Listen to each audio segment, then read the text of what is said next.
Today is the day. That's right. Today is the day that the FOMC meeting begins. And so over the course of the next 48 hours, we're going to be shifting through those seas of volatility because it's not only the FOMC meeting. Today is another conversation with Prime Minister May and Brexit Plan C. That's right. Plan A didn't work out. Plan B didn't work out. What is Plan C? Plan C is like drinking malt or something. There's a malt deal going on. We're going to have a vote this afternoon, and more than likely we're going to see an extension to the Brexit deal because guess what? They don't have anything figured out. And where it sits in the Eurozone doesn't need to negotiate, so that means that we're still passing the plate. Where to? May. What may occur here? Well, this is the MTI Minute. Kevin Dixon here, Senior Trading Analyst at Market Traders Institute. We are in the meat part of earnings here in the U.S. equities markets. 113 of the 500 components of the S&P are reporting this week, and volatility is at all-time highs around the world. Now, really, it's actually kind of a pedestrian day as far as the equities market's concerned. But as always, let the charts do the talking here directly into the spiders. And here we go. Now, the SPY, I show you this every day. And I've got these charts lined up for you. And you might be saying, well, Kevin, you show me the SPY. What are you doing here? Well, I'm showing you the overall breadth of the 500 top stocks in the U.S. equities markets. Down on the day, beneath the 10% level, this is the diamonds, the DIA, the Dow Industrial Average. Okay, Dow Industrial Average sitting on the 200-period EMA. The Dow is actually the strongest component into today's trading. The NASDAQ 100, this is where the meat hits the street. We got a lot of technology reporting. Amazon, Tesla, Apple after the market close today are just some of the names that will be reporting after Square has taken a stumble. Our semiconductors have taken a tumble here in the last 24 hours. And so we're seeing selling with now below the 50-period EMA and the 10 to 15% market correction level. That's the NASDAQ 100 and the IWM, the Russell 2000, the little rabbit that the dogs chase. This is the small cap index running around there. Not a lot of leadership there today. But I wanted to expand on something for you because I go straight through and I say diamond, spiders, Qs. And you may be saying, Kevin, what are you talking about? Well, listen, here's what I'm talking about, all right?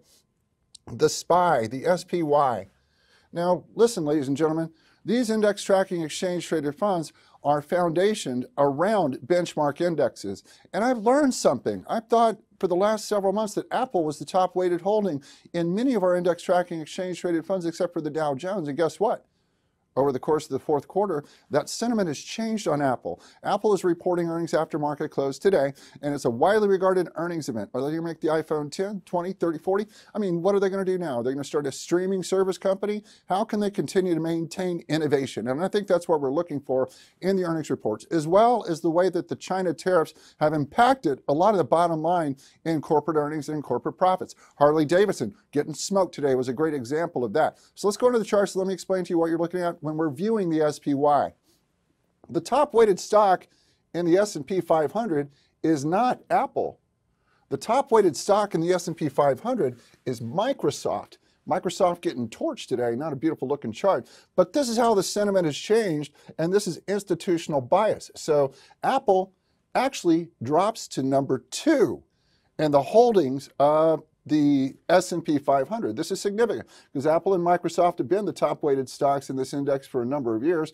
Apple losing weight shares, losing positioning here. Apple looks like a cruddy looking chart stumbling into earnings anyway, right? So the number 3rd weighted stock in the S&P is Shazamazon. So you look at the top 5, the top 10 stocks in any benchmark index, and those are going to be the best of the best. That's the cream of the crop. Those are the ones where you have the most participation, the most institutional eyes on, and they're industry leaders. So going back into these charts once again, I'll take you to number 4 for the score of Berkshire.B. This is not BRK.A. This is only $200, whereas the other one is a couple $100,000 if you get it.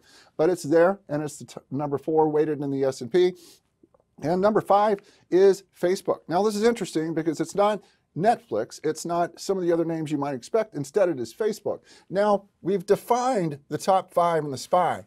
The top 5 in the Dow Jones, Dow Industrial Average. Now, unlike some of the other indexes, the Dow is a cash-weighted index. And so what that means is that the most expensive stock actually has the most influence in that index. And guess which one that is? You're right.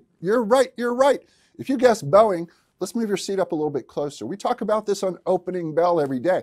As a matter of fact, we set up a lot of trades on opening bell every day. So make sure that you find your way into the opening bell, and let's ring your bell together. You ready? We're going right back into those charts right about now.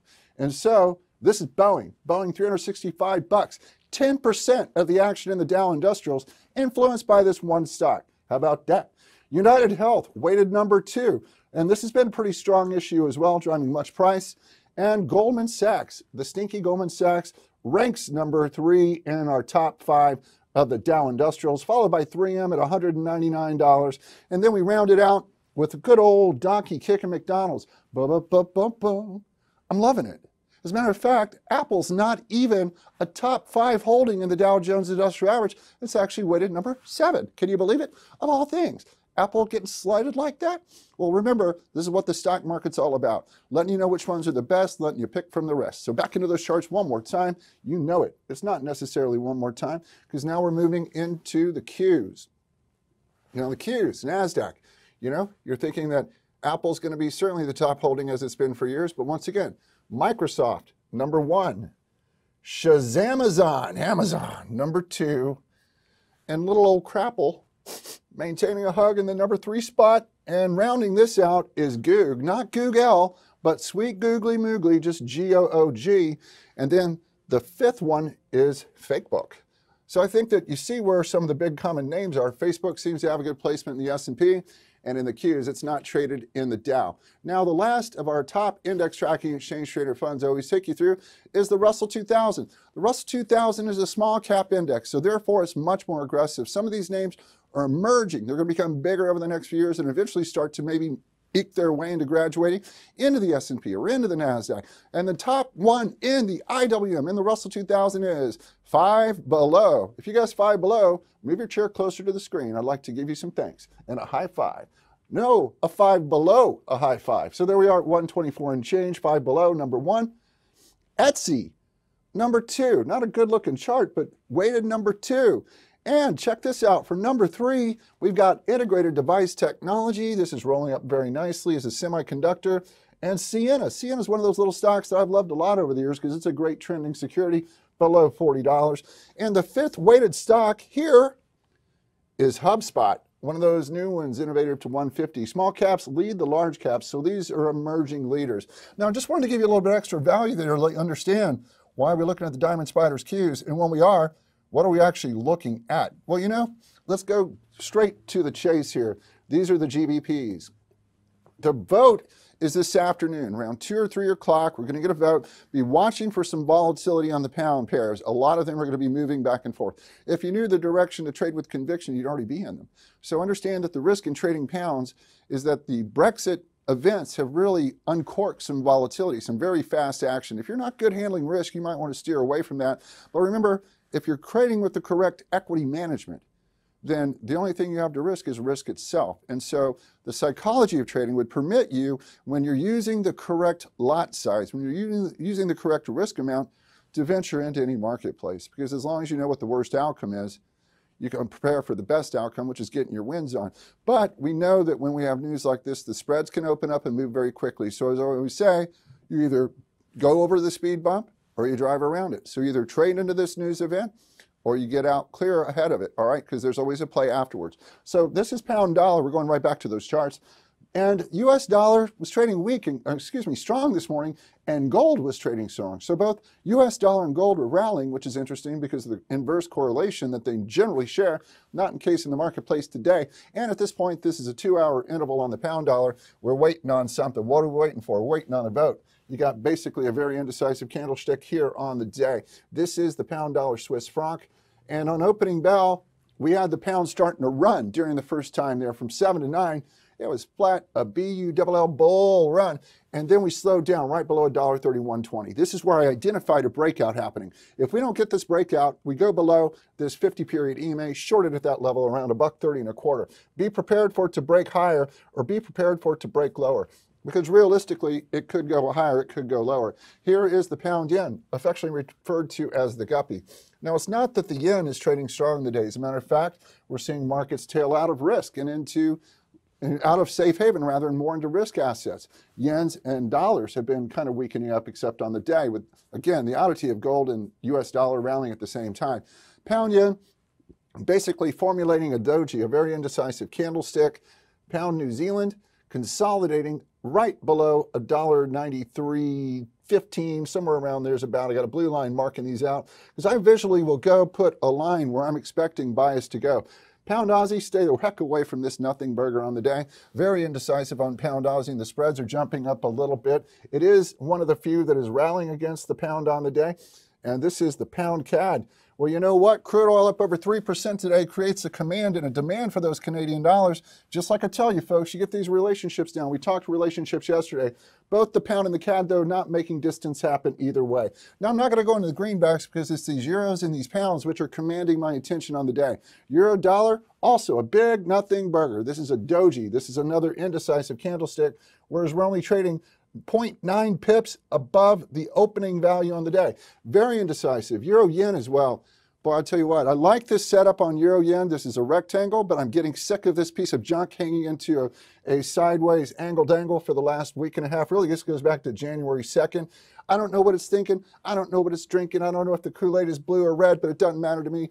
Euro CAD's also jumping around a little bit as well. When you go to the larger time frames, though, you can see why you're waiting. The Euro's had some big swings down. Euro's quietly working underneath this whole noise with the Brexit dialogue. And one of the things to watch here is Euro pound. This is where the struggle really bears form. Euro pound balancing out these lows below 87 cents, looking to see if the euro can rally against a weak pound. The pound strengthens up here.